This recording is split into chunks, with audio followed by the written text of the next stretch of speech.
YouTubers. I'm just going to show you here how to code a lock on BMW panniers. I happen to have an R1250 GS Adventure. I got the black panniers. Show you here. The same coding works for the BMW RS panniers and other BMW panniers. So keep watching. So you get this bag.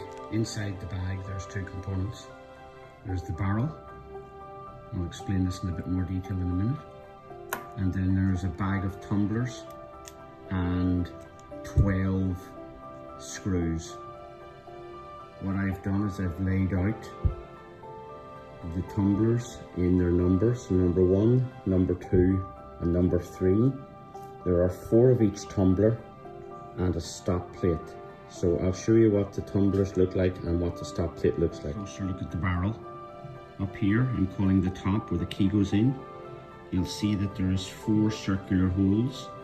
The bottom I'm referring to as A, one above it is B, one above that is C, one above that is D. If I turn the barrel around to the other side, you'll see 4 holes but offset. So the bottom one is E, above it is F, above F is G, and above G is H. There are 2 slots that are not used by coded tumblers. And by coded tumblers I mean number 1, number 2 or number 3. There is one of the tumblers which is actually a stop plate, and if you look at it here, it is open at the bottom. The rest of them are closed. If you can look in there, you can see in the bottom left hand corner the number 1, the bottom left hand corner number 2, and the bottom left hand corner number 3. You will need 7 springs. The pack, including the barrel and the tumbler, includes 12 springs. You only need 7, but you will most likely drop or lose them. If you do, don't even think about looking for them. They'll hit the ground. They're tiny and they will bounce. You've got more of them than you need, and you will have a bag full of spare tumblers and a bag full of spare springs at the end of the process. I bought the BMW GS panniers. It has 3 locks on each of the top boxes, that means 6, and 2 locks in the top box, which is 8. So I have plenty of spare tumblers and plenty of spare springs, and I did lose probably 10 of the springs. They just pop out if you're not holding it correctly.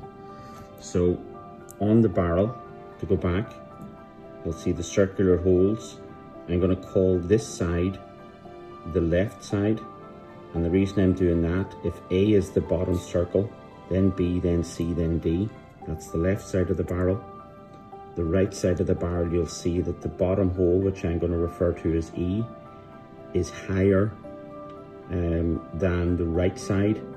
So that's A, B, C and D on the left side. E, F, G and H on the right side. You'll notice that H is to the top of the barrel. So what I do first, I start on the A side, or the left side, sorry, and I put the 4 springs in, and I put the stop plate in. So let me do that and I'll show you what I've done. So I've put a spring into each of the circular holes. It's very difficult to see. You might see it in position A because the spring sits prouder, so it sits out a bit more. Position A is the stop plate, and this is not used by the key, but it is used by the barrel to lock it into the pannier lock housing. So that one sits very proud. To code out the barrel, I'm going to start with position A, which is what I'm referring to as the left side of the lock, and that uses the stop tumbler. So you'll see the step, that step has to align to that circle. So bear with me guys, this is a little bit finicky to do it one-handed.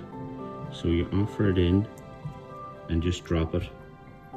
Now the first one's easy because you you've no other tumblers in the barrel. So you can see that's springing quite well and it's sitting quite proud. The rest of them don't sit that proud. So the next step, pick one of the tumblers, number 1, number 2 or number 3 at random. It doesn't matter, it's hit and miss. So I'm going to start with number 2 and I'm going to put number 2 into position B. So that's in there now, and you can see it sits much lower than the stop plate.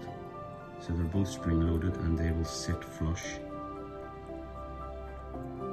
So now what we do is put the key in, and this is hit and miss for this part of the process. So the tumbler, the position A, will always sit proud, that's fine. I've just locked out on position B with pin number 2. Once it sits flush, it is the right position. If it sits proud even a little bit, it is not the right tumbler. So you repeat that process for each of the tumbler receivers. So if I take the key out, which you have to put another tumbler in, you can see I've just dropped some of the springs. Just keep repeating the process until all of the tumblers with the key in are sitting flush with the housing of the barrel itself. Into position B and put the key in so it is sitting flush at the top and flush at the bottom. So take the key out, put another tumbler from positions 1, 2 or 3 into what is going to now be position C, which is the third hole up, is position C on the left side of the lock. So what you do, so you're not reinventing the wheel every time, because if you've got more than one barrel to code, you're going to want to make a note. So I've got A as stop, B put your number in, so once it's sitting flush, top and bottom or left and right, write the number down. Do the same for C, the same for D. Position E is not used, I don't know why. I'm going to ask a locksmith. It could be that it's a false gate or something along those lines. So there's nothing in position E. You don't put a spring in, you don't put a tumbler in. Position F, G and H, you put a spring in, and then the same process as on the left side of the lock. Record the number of the tumbler that is successfully sitting flush when you put the key in. Coding the left side of the lock is quite easy. When you have the right side of the lock to code, you have to hold all of the tumblers on the left side in place, and you can't put sellotape on it. I tried it, but it won't release the tumblers. They need to be popping out, and if you try to sellotape it like I did, it won't let you take the key out. So you physically have to hold it with your finger across them and maneuver it, and hence why you're going to lose some of the springs, because you will inevitably, some of the tumblers will jump out if you don't hold them in properly, and the spring will go with it. So just be patient. It'll take you the first time you do it probably about 15 minutes. Once you've recorded the tumbler number beside each lock position, the process you just repeat barrel after barrel. Coded barrel, you'll see that all of the tumblers are sitting flush, left and right.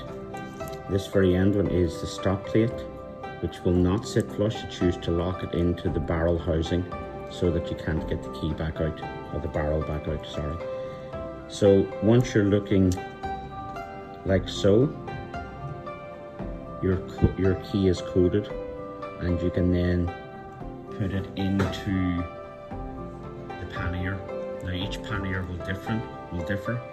On the GS Adventure panniers, the aluminium panniers, it has to go in this way, so with the stop plate to the right, with the key in the vertical position.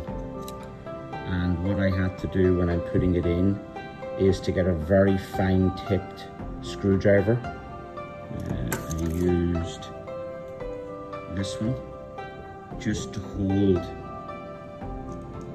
the stop plate in place. So I just pushed it up against it while I was inserting it into the lock housing. If it is like happened to me, the first one I put in, it wouldn't let me take the key out. I had to take the lock mechanism off the pannier so that I could get to the rear of it to push the stop plate. So you can see I've lost a little spring out of that one. I also found that little bit of debris in one of the locks or in one of the barrels, which was preventing me putting in one of the tumblers. So I picked it out with this and continued working. So as I said earlier, repeat the process through A, B, C and D, E, F, G and H, taking care to hold the tumblers in place while you're coating the barrel, whether you start on the left side or the right side. If you liked the video, please subscribe to my channel and give me a thumbs up or a thumbs down. Bye.